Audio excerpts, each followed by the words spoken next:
మనం చూస్తూనే ఉన్నాం. ఈ బంగ్లాదేశ్ నుంచి వస్తున్న చొరబాటుల్ని అడ్డుకోవడంలో హోంమంత్రిత్వ శాఖ విఫలమవుతోంది అనేది తృణమూల్ కాంగ్రెస్ ఆరోపణ. సో అమిత్ షా అంటే కేంద్ర హోంమంత్రి అమిత్ షా తల నరికి బల్లపై పెట్టాలి అంటూ టీఎంసీ ఎంపీ మహువా మొయిత్రా వివాదాస్పద వ్యాఖ్యలు చేశారు. ఏంటి టీఎంసీకి మొయిత్రా తృణమూల్ కాంగ్రెస్ ఎంపీ మొయిత్రా మోత్రి ఈరోజు ఏంటంటే చాలా పెద్ద వివాదాస్పదం చేశారు. ఎందుకంటే భారతదేశంలో మోడీ తర్వాత శక్తివంతమైన నాయకుడు అమిత్ షా అనే ధైర్యం ఎవరికీ లేదు. మనం వింటూ ఉంటాం, ఆంధ్రప్రదేశ్లో వింటూ ఉంటాను అనమాట, నువ్వు అమిత్ షాని అమిత్ షాని ఎవరు ఏమీ అనలేరు. ఎందుకంటే చాలా శక్తివంతమైన నేత, హోం మంత్రి అనమాట.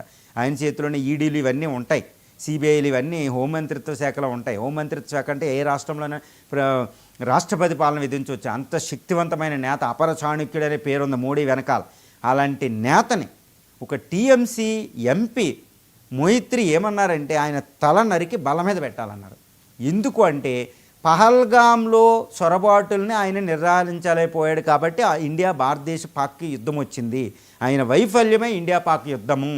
తర్వాత వెస్ట్ బెంగాల్లో మమతా బెనర్జీ గవర్నమెంట్ నిందిస్తున్నారు. అక్కడ రోహింగ్యాలు వచ్చేసారు, వెస్ట్ బెంగాల్ వచ్చేసారు. చూడవలసిన అవసరం ఎవరిది? హోం మంత్రిత్వ శాఖ ఉన్న ఈ బీఎస్ఎఫ్ అని పారామిలిటరీ ఫోర్సెస్, వాళ్ళు కాపాడవలసింది హోం మంత్రిత్వ. మరి మమతా బెనర్జీని ఎలా అంటారు? బోర్డర్ని రక్షించేది హోం మంత్రిత్వ శాఖ లేకపోతే ఇండియన్ ఆర్మీ.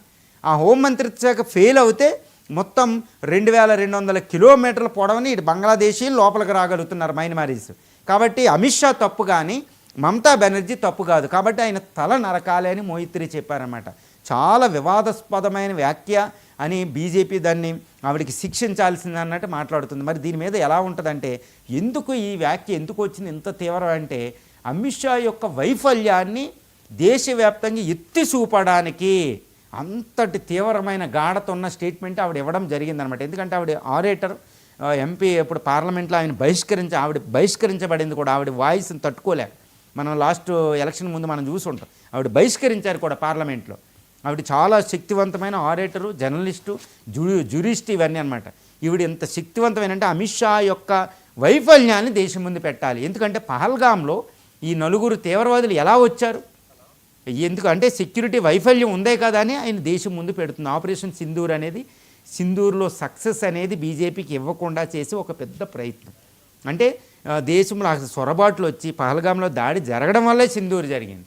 అసలు అక్కడ సెక్యూరిటీ ప్రాబ్లం లేకుండా, ఇంటెలిజెన్స్ వైఫల్యం లేకపోతే అసలు ఆపరేషన్ సింధూరే జరగదు కదా, ఒక యుద్ధమే రాకూడదు కదా అనేది ఆవిడదనమాట. అంటే అపోజిషన్ పార్టీలు ఈరోజు ఎన్డీఏని, యూపీఏ, ఇప్పుడు ఇండియా గ్రూప్ వాళ్ళు ఏంటంటే మెయిన్స్ టీఎంసీ ఉంటుందండి అందులో.